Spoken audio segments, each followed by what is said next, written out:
I made myself a hangboard.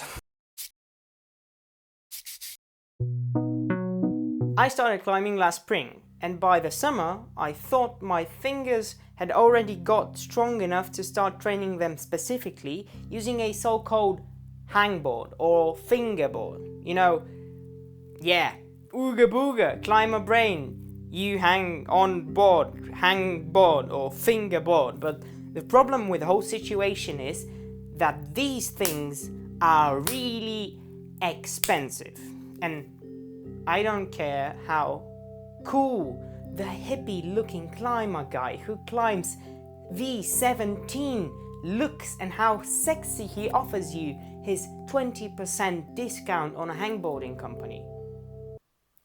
Yes, I am in fact jealous of him, but still, the things are really expensive. So, what did I do?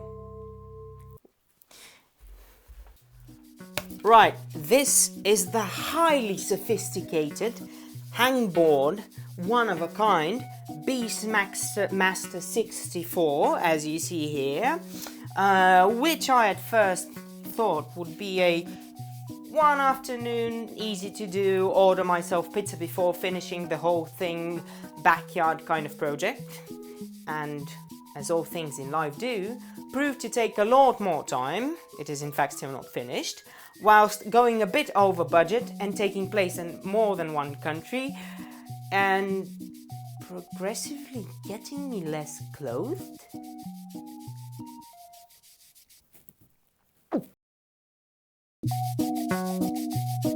Alright, after finishing my crew draft, and it really was not... yeah, I went out to get the wood I needed, which was... and now, don't make fun of me, but I thought I could just take one big beam and another smaller beam and then make the body of the thing out of the big beam and to make these handles, these pinches right here, of the other beam. Now, if you've chopped wood before, you know that wood doesn't really often come in widths of 6 centimeters, but we'll get to that point later. Bauhaus moment.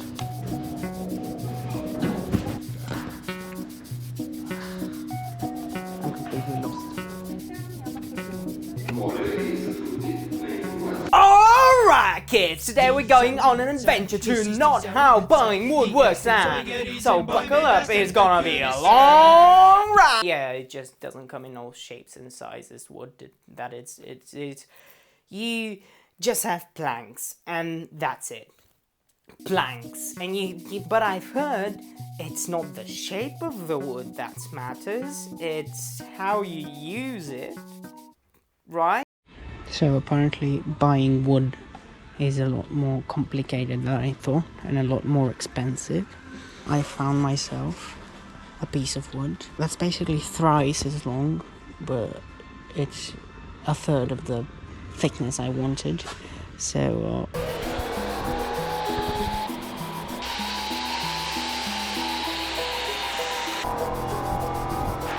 I'm gonna cut it in 3 and then stack it upon each other.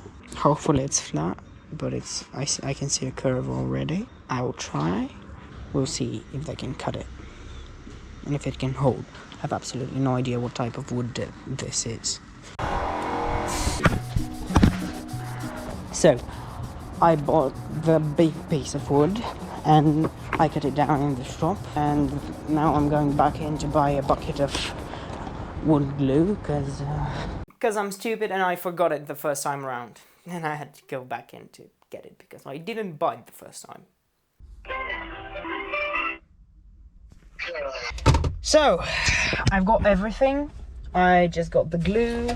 It's somewhere back in the back. I'm going to get my pizza on the way home, and hopefully I can do it today. Realistically, I can do as much here as I can, and then I can finish the rest when I arrive at the sea. So yeah, I just got my pizza and the sunset is really nice, and I'm going home. I just gotta get back to where I parked, and it's fucking beautiful. Fun fact, that July we had crazy sunsets. You're gonna see one at the end of this video. But for now, let's concentrate on the fact that the size of the task I had picked myself was starting to dawn upon me. I wasn't planning all of the... You'll see what comes next. Right, so here's my setup.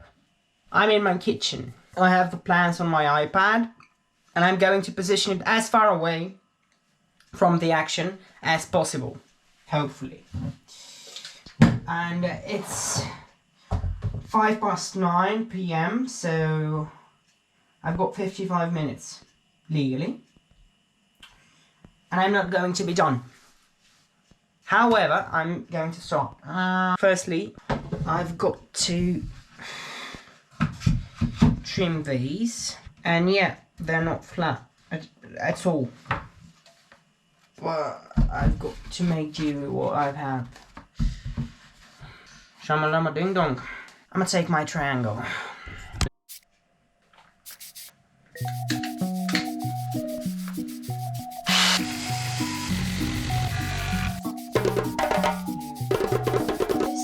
is the scariest fucking thing I've ever done.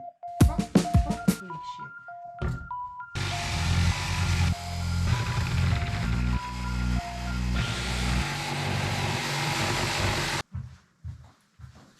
I didn't want to have to use that motherfucking thing ever in my life, ever again. Ah shit, here we go again with the fuck... Shit.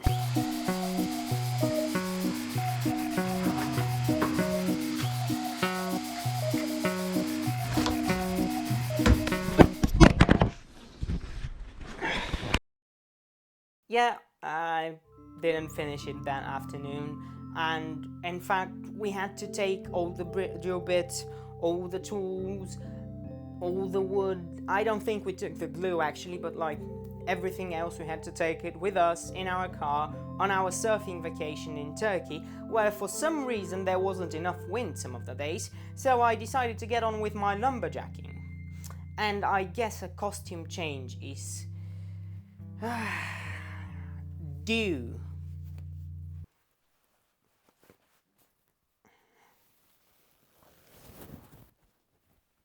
Oh, fuck.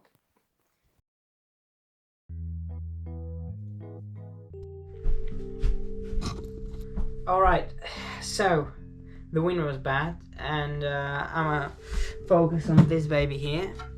And what I'll try to do next is I'll run a couple of tests on the back of the backboard. I'm gonna get my tools out, and I hope I'm not too loud for the other people here at the place, so yeah. I actually just realized that I forgot to show you the complete sketch of the thing before starting to drill. As a redemption, you can add this. Whoa, whoa, whoa, whoa. Hold your horses. What are we actually doing? Well, after accepting the fact that I just couldn't find a big piece of wood, drill the holes in it, and just be done with it, I decided to make the big piece of wood myself. But because the holes would only go as deep as 1 or 2 of the 3 layers in total, I decided to firstly drill the holes and to then in the end just stick and screw everything together. The layout of the hangboard is curated by yours truly and consists of the 2 holes everybody has on their hangboard, 2 3-finger pockets, 2 2-finger pockets which are sloped and I stole from Beast-Maker, 2 normal 1-finger pockets which I'll never use, and 2 sloped 1-finger pockets which I'll definitely never use, but I came up with them myself. And then you have the really small crimps which were supposed to be 2 different sizes, but meh, which would probably break before I am strong enough to put my weight on them. And then these things, which are the original, patent pending, Yossif's side slip slops. Yes, I made these, and they're not actually that good, and they were pretty shit to make, because of the angle and all. And maybe that's the very reason you don't really see them in a lot of hangboards. And actually sometime in the future I'm planning to make slopers as well, you see. Well, yeah, that was it. Well, now that the boring talking is done, let's get to the loud drilling. Mind you, there is a lot of friction between that drill bit and that piece of wood because none of the components were intended to be used in such a situation. So the drill bits got really hot.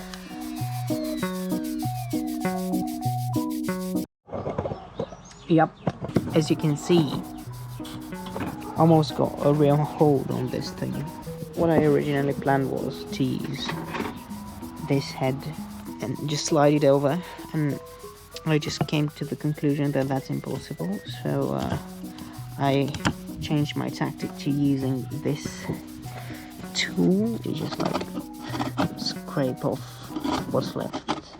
So firstly I make two big holes, then I use this drill to like make sort of to just remove the middle part, and then with this I finish it.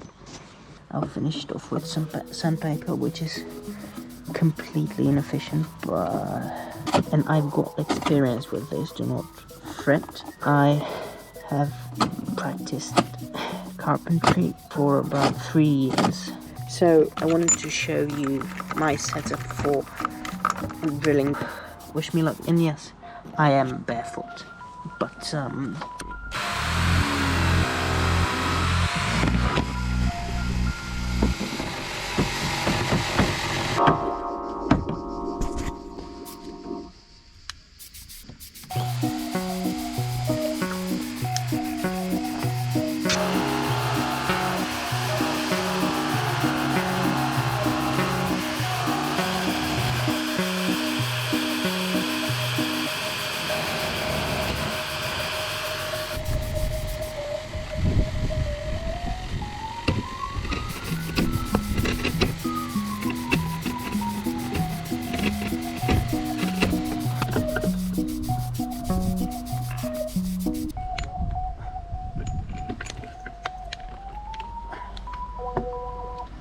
I think I'm mastering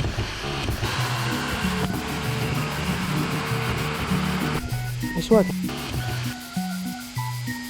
And after all the holes were done, or at least sufficiently, it was time to sand. And take this as a word of kind advice, please. Just because you can sand down basically anything with the right attitude and with the right amount of sandpaper and skin, it doesn't mean you have to, you know? And it really is easier if you've done a better job the previous stages and not left anything to sand down, or not left too much to sand. I spent hours sanding.